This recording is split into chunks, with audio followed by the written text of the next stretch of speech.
حازم مدير تكنولوجيا المعلومات في شركة تجارة إلكترونية سريعة النمو. كانوا بيكافحوا عشان يواجهوا المتطلبات المتزايدة لأعمالهم على الإنترنت. حازم كان عارف إنهم محتاجين حل، طريقة لتوسيع مواردهم بسرعة وكفاءة. وهنا ظهر دور الكلاود، ولأنه كان متشوق قرر حازم إنه يتعمق أكتر في عالم الكلاود. دي كانت نقلة نوعية في طريقة تقديم واستهلاك موارد تكنولوجيا المعلومات، وما وعدها بإمكانية التوسع والمرونة وتوفير التكاليف. بدت الكلاود هي الحل الأمثل للمشكلة. قدمت الكلاود مميزات كتيرة لكل الشركات من جميع الأحجام. أهم المميزات دي هي إمكانية التوسع. شركات الكلاود قدمت الموارد حسب الطلب، يعني ممكن تزودها أو تقللها حسب الحاجة.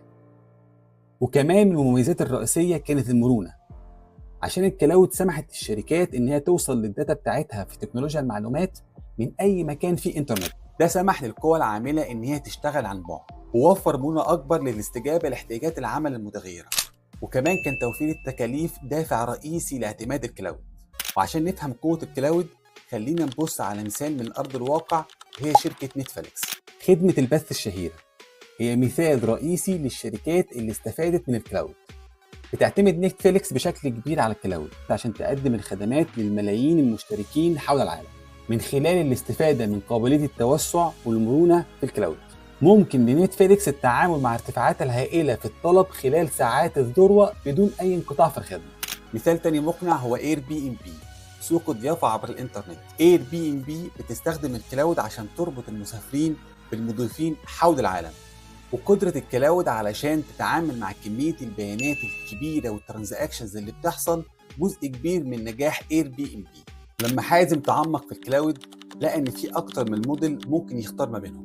قدم كل نموذج مجموعة فريدة من المزايا والاعتبارات، والنماذج الاكثر شيوعا هي البابليك كلاود والبرايفت كلاود والهايبرد كلاود.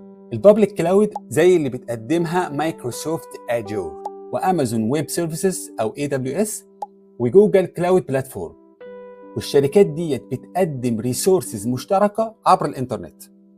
من ناحية تانية البرايفت كلاود، ودي بقى مخصصة لشركة واحدة وبتوفر تحكم وأمان كبير. الهايبرد كلاود جمع عناصر البابليك كلاود والبرايفت كلاود، وده خلى الشركات تستفاد من التو مودلز مع بعض.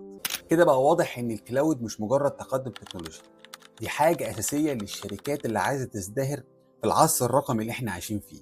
الكلاود قدمت مرونة وقابلية للتوسع وفاعلية من حيث التكلفة لا مثيل لها. من خلال تبني الكلاود ممكن للشركات تبسط عملياتها وتسرع الابتكار واكتساب ميزة تنافسية. ومع كده في الانتقال للكلاود في تحديات. الموضوع بيحتاج تخطيط دقيق وتنفيذ وإدارة مستمرة، فأنت محتاج تتعاون مع شركة كلاود حسنة السمعة ولها وضع استراتيجي قوي، ودي حاجة بالغة الأهمية علشان رحلة الكلاود الناجحة. الكلاود عمل ثورة في طريقة شغل الشركات، فيوفر فرص لا حصر لها من الابتكار والتوسع والكفاءة. هل أنت مستعد للانطلاق في رحلتك للكلاود؟